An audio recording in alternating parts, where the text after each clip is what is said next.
बिस्मिल्लाहिर्रहमानिर्रहीम। ये class lecture शुरू करते हैं। हम लोगों ने डिस्कस करना है van der Waals equation of state, यानी कि जनरल गैस इक्वेशन में वंडर वाल्स ने जो अमेंडमेंट करके एक ऐसी इक्वेशन डिराइव की जिसको हम एग्जिस्टिंग गैसेस पे अप्लाई कर सकते हैं। That equation is called as van der Waals equation of state. तो दो फैक्टर्स थे जो जिनमें करेक्शन की ज़रूरत थी, they were the volume and pressure. तो पहले हम देखते हैं कि वॉल्यूम के फैक्टर में जो करेक्शन हुई उसको हम कैसे डिस्क्राइब कर सकते हैं। वंडर वाल्स का ये ख्याल था दैट कि जो हमारे पास वेसल का वॉल्यूम है जिसमें हमने कोई भी सर्टन मैस ऑफ गैस जो है वो इनक्लोज किया हुआ है, the volume the vessel occupied by the molecules of the gas, यानी कि मॉलिक्यूल्स जो हैं गैस के वो तमाम के तमाम वेसल का जो वॉल्यूम है उसको ऑक्युपाई कर लेते हैं। And we can say in that the actual volume of the gas molecules, यानी कि जो गैस मॉलिक्यूल्स का अपना एक फाइनाइट साइज़ है उसके लिहाज से जो वॉल्यूम वो ऑक्यूपाई करते हैं, that is occupied by the gas molecules from the total volume of the vessel, and we can say that this volume is no more available for the free movement of the gas molecules. ठीक है, यानी कि gas molecules का अपना size अगर चाहे कितना ही छोटा क्यों ना हो लेकिन फिर भी वो कुछ ना कुछ वॉल्यूम तो ऑक्यूपाई करेंगे ही। तो हमें वेसल के वॉल्यूम में से वो actual volume of gas molecule जो है वो माइनस करना पड़ेगा, क्योंकि ये वो वॉल्यूम है जो कि गैस मॉलिक्यूल्स की फ्री मूवमेंट के लिए अवेलेबल नहीं है। So we need that the free volume of the gas and इसी फ्री वॉल्यूम ऑफ गैस को हमने कैलकुलेट करना है कि actual volume of gas molecules को जब हम total volume of the vessel में से माइनस कर देंगे तो जो वॉल्यूम बाकी बचेगा हमारे पास, that will be the volume which is available for the free movement of gas molecules. ठीक है, so we can write that V free is equal to V vessel minus V molecules, यानी कि जो free volume available है gas molecules की movement के लिए वो क्या होगा, it will be equal to total volume of the vessel minus the volume actually occupied by the gas molecules. तो अगर हम वी फ्री को वी से सिंबलाइज करें और जो actual volume of gas molecules है उसको बी से सिंबलाइज करें तो ये इक्वेशन हमारे पास बन जाएगी V is equal to V vessel minus B. This P is called as the effective volume of gas molecules और actual volume of gas molecules। ठीक है, इसको हम effective volume भी कह सकते हैं, इसको हम actual volume भी कह सकते हैं गैस molecules को। और इंटरेस्टिंग बात यह है कि ये जो B है या जो effective volume of gas molecules है, it is not just equal to the volume of the gas molecules but it is roughly equal to the 4 times of the total volume of gas molecule. So we can say that B is equal to 4 multiplied by Vm, where Vm is the actual volume of 1 mole of gas।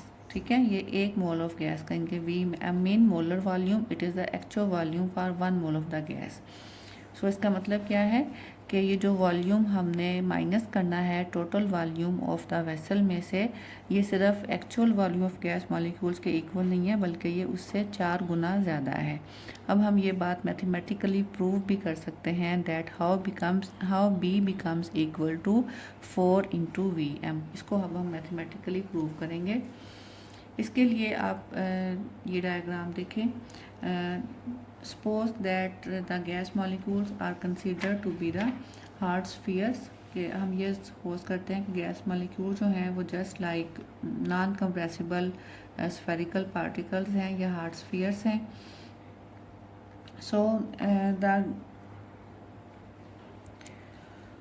So at any instant, किसी भी लम्हे में जो space एक gas molecule occupy करता है उसी लम्हे में आप कह सकते हैं कि वो गैस वो स्पेस दूसरे गैस मॉलिक्यूल के लिए अवेलेबल नहीं हो सकती।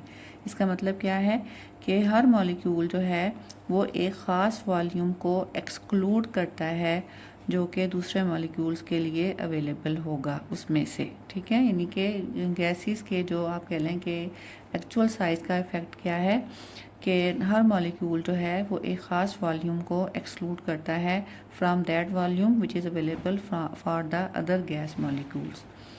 तो अगर हमने ये कहा कि गैस मॉलिक्यूल जो हैं वो दो, फ़र्ज़ करिए हम दो गैस मॉलिक्यूल्स को कंसीडर कर रहे हैं, जैसा कि ये डायग्राम में आप देख रहे हैं, that they are at minimum distance apart from each other. इससे ज़्यादा क्लोज हम इन गैस मॉलिक्यूल्स को जाहिर है कि नहीं ला सकते हैं।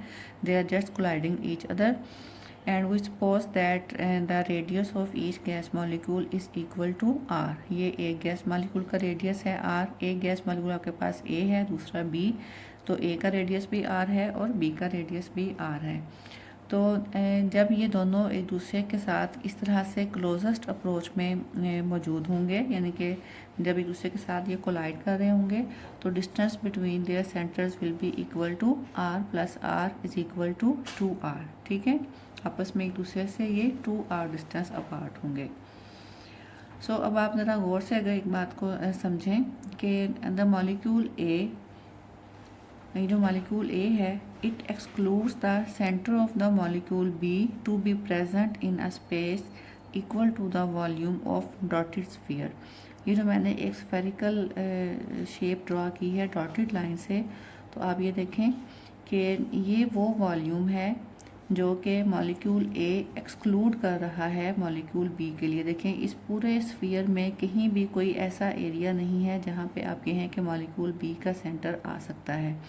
अगर मॉलिक्यूल बी को आप यहाँ ड्रा करें तब भी उसका सेंटर जो है वो यहाँ बाउंड्री पे आएगा, इस स्फीयर के अंदर कहीं नहीं आ सकता। सो ये बात समझने वाली है कि मॉलिक्यूल ए जो है वो एक स्फेरिकल एरिया एक्सक्लूड करता है मॉलिक्यूल बी के लिए, जिसका वॉल्यूम जो है वो इस डॉटेड स्फीयर के इक्वल होगा। सो कितना इसने वॉल्यूम एक्सक्लूड किया है, that is the volume of this dotted sphere. अब हम ये वॉल्यूम काउंट करेंगे अगर, तो देखें radius of the dotted sphere कितना है, इसका रेडियस जो है जस्ट इक्वल टू 2r है, दोनों r plus r equal to 2r।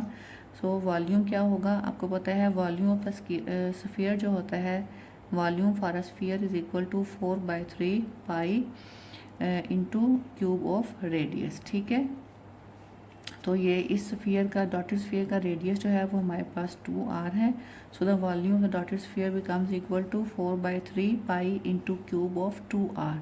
तो 2r का जब आप 2 का क्यूब लेंगे इट बिकम्स इक्वल टू 8। सो 8 को मैंने यहाँ से बाहर निकाल लिया ब्रैकेट से, we get 8 into 4/3 pi r cube. It is the excluded volume which the molecule A excludes for the molecule B. So same is the case for the molecule B. Molecule B जो है वो भी molecule ए के लिए इतना ही spherical volume जो है वो एक्सक्लूड करता है, यानी कि मॉलिक्यूल बी जो है वो मॉलिक्यूल ए के सेंटर को इस पूरे स्फीयर के अंदर कहीं भी आना अलाउ नहीं कर सकता। तो same is the case with the molecule B, कि वो भी ए के लिए इतना ही वॉल्यूम एक्सक्लूड करेगा। So it is the volume excluded by a pair of molecules. So the volume excluded by one molecule will be equal to, इस पूरी term को हम 2 से डिवाइड कर देंगे तो 8 divided by 2 we get 4 into 4/3 pi r cube. Simply हमने इस वॉल्यूम को 2 से डिवाइड कर दिया है। It will be the volume excluded by the single molecule, that is equal to 4 into 4/3 pi r cube. तो अब क्योंकि हमारे पास 4/3 पाई r क्यूब जो है ये एक सिंगल मॉलिक्यूल का वॉल्यूम है, क्योंकि उसका रेडियस r था, तो ये एक सिंगल मॉलिक्यूल का वॉल्यूम है। So we can say that the volume excluded by a single molecule is equal to 4 into volume of one molecule. तो अगर यही आप इक्वेशन जो है अप्लाई करें for 1 mole of gas molecules, so and the excluded volume is noted by v, जो excluded volume को हम v से सिम्बलाइज कर रहे हैं। So v becomes equal to 4 into 4/3 pi r cube multiplied by Na mean Avogadro's number. क्योंकि हम 1 मोल की बात कर रहे हैं तो आपको पता है कि 1 मोल ऑफ गैस में एवोगाड्रोस नंबर ऑफ मॉलिक्यूल्स होते हैं, तो हमने इसको एवोगाड्रोस नंबर से मल्टीप्लाई कर दिया। Now this term 4/3 pi r cube multiplied by Na। 4/3 pi r cube क्या चीज़ है, volume of a single molecule, multiplied by Avogadro's number क्या बन जाएगा, volume of 1 mole of gas. इसको हम Vm से नोट करते हैं। Vm means molar volume, means volume of 1 mole of gas. So for 1 mole of a gas we can write that B is equal to 4 Vm. So for one mole of gas, the excluded volume is equal to the 4 times of actual volume of gas molecules. इस तरह से आपने ये expression जो है B is equal to 4 Vm वो prove कर दिया mathematically. B is called as excluded volume or it can be called as effective volume or vibratory volume. इसके बाद हमने देखना है प्रेशर करेक्शन की टर्म को. आपको पता है कि गैस मॉलिक्यूल्स को जब हम किसी कंटेनर में एनक्लोज करते हैं तो pressure of the gas molecules जो है it is because of the collision of gas molecules with the walls of the container. क्योंकि जब भी आप गैस को किसी कंटेनर में बंद करेंगे तो आपको पता है कि गैस मॉलिक्यूल्स जो हैं वो हमेशा एक कांस्टेंट स्टेट ऑफ मोशन में होते हैं. इस मोशन के दौरान वो आपस में एक दूसरे के साथ भी कोलाइड करते हैं और कंटेनर की दीवारों के साथ वॉल्स के साथ भी कोलाइड करते हैं. So the pressure of the gas develops due to the number of collisions of the gas molecules with the walls of the container. तो प्रेशर जो है वो 2 फैक्टर्स पर डिपेंड करता है. एक तो ये कि कोलिजन जो हैं गैस मॉलिक्यूल्स के कंटेनर की दीवारों के साथ जो हो रहे हैं वो कितने फोर्सफुल हैं और इनकी कितने इंटेंसिटी ऑफ कोलिजन कितनी है, और secondly frequency of collision, 1 second में कितने कोलिजन्स हो रहे हैं. दोनों बातें जो हैं वो प्रेशर डेवलप करने में काउंट करती हैं. सो जब हम ये कहते हैं कि काइनेटिक गैस थ्योरी की एक फॉल्टी असम्पशन ये है कि gas molecules don't have any attractive forces between them, तो ये फॉल्टी असम्पशन है. इट मीन्स कि एक्चुअली गैस मॉलिक्यूल्स में कुछ ना कुछ अट्रैक्टिव फोर्सेस होती हैं. तो इन अट्रैक्टिव फोर्सेस का इफेक्ट प्रेशर पे क्या होगा कि अब एक गैस मॉलिक्यूल्स जो कि कंटेनर की दीवारों के साथ कोलाइड करने जा रहा है उसका कोलिजन जो है वो इतना फोर्सफुल नहीं होगा, क्योंकि बल्क में जो गैस मॉलिक्यूल्स हैं वो उसको अपनी तरफ ज़ाहिर है कि अट्रैक्ट कर रहे हैं. तो इस सूरत में गैस मॉलिक्यूल का जो कंटेनर की दीवारों के साथ कोलिजन है वो अब इतना फोर्सफुल या इतना ताकतवर नहीं होगा जितना कि वो अट्रैक्टिव फोर्सेस की एब्सेंस में हो सकता था. ठीक है, एक ऐसा मॉलिक्यूल जो कि कंटेनर की दीवारों के साथ कोलाइड करने जा रहा है जिसके ऊपर कोई अट्रैक्टिव फोर्स नहीं है, जाहिर है कि उसका कोलिजन जो है वो फोर्सफुल होगा. जबकि एक ऐसा मॉलिक्यूल जिसको इनर साइड पे एक पुल प्रोवाइड कर रहे हैं बल्क ऑफ मॉलिक्यूल्स, तो जाहिर है कि उसका कोलिजन जो है वो इतना पावरफुल नहीं होगा. So because of the less forceful collisions of gas molecules with the walls of the container due to the attractive forces present between the gas molecules, we see that the observed pressure of the gas is somewhat less than the ideal pressure. यानी कि जो हम gas molecules का pressure observe करते हैं वो ideal pressure के मुकाबले में थोड़ा सा कम होता है.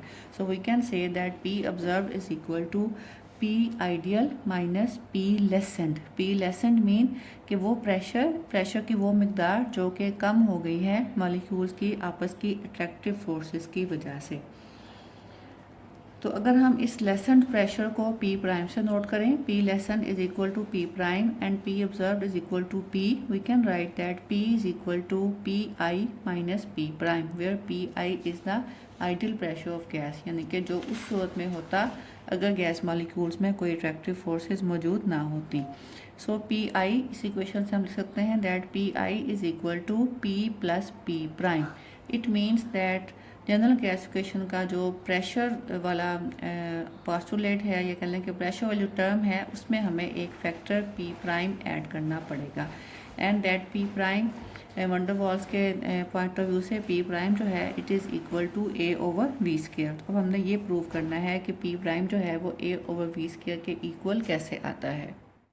तो सपोज कि हमारे पास गैस में 2 टाइप्स के मॉलिक्यूल्स हैं जिनको हमने A और B से सिम्बोलाइज किया है. तो suppose that the concentration of A type of molecules is Ca and the concentration of B types of molecule is Cb. तो इस सूरत में the force of attraction जो है between A and B that will be proportional to the concentration of A and B. ज़ाहिर जितने number of molecules ज़्यादा होंगे उतना ही force of attraction जो है वो भी ज़्यादा होगी. So we can write that P prime is proportional to concentration of A into concentration of B. तो हम ये फ़र्ज़ करते हैं कि मॉलिक्यूल ए टाइप के मॉलिक्यूल जो हैं वो भी इक्वल टू एन है एंड बी टाइप के मॉलिक्यूल जो हैं वो भी इक्वल टू एन है. तो वी कैन राइट दैट आपको पता है कंसंट्रेशन जो है it is number of molecules per unit volume, तो we can write that C A is equal to N over V, similarly C B is equal to N over V. तो putting the value of CA and CB in the above equation, we can write that P prime is equal to N over V into N over V, or P prime is proportional to N over V into N over V, और P prime is proportional to N square over V square। तो अब हम proportionality sign को हटाएंगे तो P prime will become equal to A into N square over V square, where A is the constant of proportionality। ठीक है, तो इस सूरत में हमारे पास वैल्यू आ जाती है पी प्राइम की जब हमारे पास एन नंबर ऑफ मोल्स हों गैस के। तो अगर गैस का आपके पास सिंगल मोल हो when n is equal to 1, we can get P prime is equal to A over V square. So by putting the value of P prime, ये हमने prove कर दिया कि पी प्राइम जो है वो ए ओवर वी स्क्वायर के है। सो हमने प्रेशर की बात की थी कि प्रेशर ऑफ आइडियल गैस जो है P I is equal to P plus P prime. So we can write mathematically that P I is equal to P plus A over V square. सो ये हमारे पास वैल्यू आती है pressure correction की for 1 mole of a gas. Volume की हमने बात की थी दैट वॉल्यूम फैक्टर जो है जनरल गैस इक्वेशन का that will be equal to V minus B. ठीक है, तो प्रेशर फैक्टर जो है वो हमारे पास इक्वल आया है P प्लस ए ओवर वी स्क्वायर के, और वॉल्यूम फैक्टर जो है वो इक्वल आया है V माइनस बी के। तो जो हमारी जनरल गैस इक्वेशन थी PV is equal to NRT, अब उसमें P जो है वो क्या बन जाएगा, when we apply it to the real gases P will become equal to P plus A over V square. Volume जो है it will become equal to V minus B is equal to RT। ये हमारे पास उस सूरत में है when n is equal to 1। This is the equation of real gases, आप कह लें it is van der Waals equation of state for 1 mole of a real gas. ठीक है, when n is equal to 1। तो अगर आपके पास number of moles जो हैं n नंबर ऑफ मोल्स हों, we can write P plus A N square over V square into V minus N B is equal to NRT। फिर आपके पास ये आ जाएगी van der Waals equation of gases.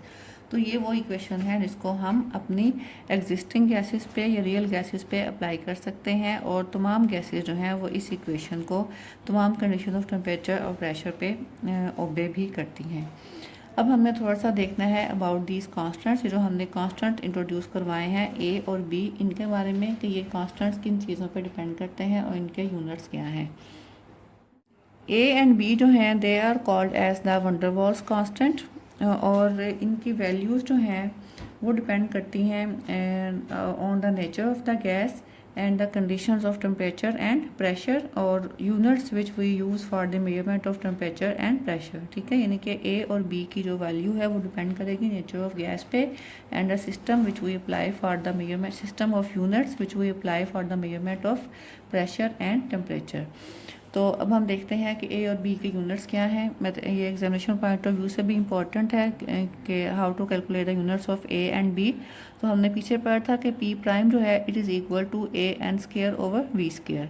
तो यहाँ से हम ए की वैल्यू डिराइव कर सकते हैं, A is equal to P prime V square over N square. तो ये आपके पास वैल्यू आ गई है ए की। अब आप यानी कि ए जो है उसके यूनिट्स क्या होंगे, units of pressure into units of volume divided by units of quantity N mean number of moles. ठीक है, तो प्रेशर जो है उसको हम अगर ATM से मेजर करें, वॉल्यूम को डेसीमीटर क्यूब से मेजर करें, डेसीमीटर क्यूब स्क्वायर क्योंकि यहाँ पे वॉल्यूम का स्क्वायर है, over number of moles, quantity को हम मोल से मेजर करते हैं, इसका भी स्क्वायर। तो we get ATM into decimetre 6 DM raise to power 6 into mole raise to power -2। ये आपके पास यूनिट्स आते हैं ए के DM6 ATM पर मोल स्क्वायर। और अगर आप SI सिस्टम में मेजर करें units of pressure and volume and number of moles, तो आपके पता है कि SI सिस्टम में हम प्रेशर को मेजर करते हैं न्यूटन पर मीटर स्क्वायर से, वॉल्यूम को हम मेजर करते हैं मीटर क्यूब से, मीटर क्यूब का स्क्वायर आ जाएगा ओवर मोल स्क्वायर। तो ये हमारे पास आ जाएगा, मीटर की पावर 6 थी यहाँ पे और यहाँ पे मीटर की पावर -2 थी, 6 - 2 we are left with metre 4। So newton metre 4 into mole per mole square, ये आपके पास SI यूनिट्स आ जाते हैं ए के। दोनों टाइप के यूनिट्स आपको ड्राइव करना आना चाहिए। बी के जो यूनिट्स हैं they are expressed as volume per mole तो वॉल्यूम के लिए क्योंकि हम यूज़ करते हैं decimetre cube, so we can write that the units of B is equal to decimetre cube per mole. अगर आप एसआई सिस्टम की बात करें तो एसआई सिस्टम में वॉल्यूम ये किया जाता है मीटर क्यूब से, तो we can write that the in SI system units of b will be equal to metre cube per mole. So it's all about the van der Waals equation for the real gases. इसके साथ ही हमारा आज का lecture complete होता है। Next lecture तक के लिए अल्लाह हाफिज़।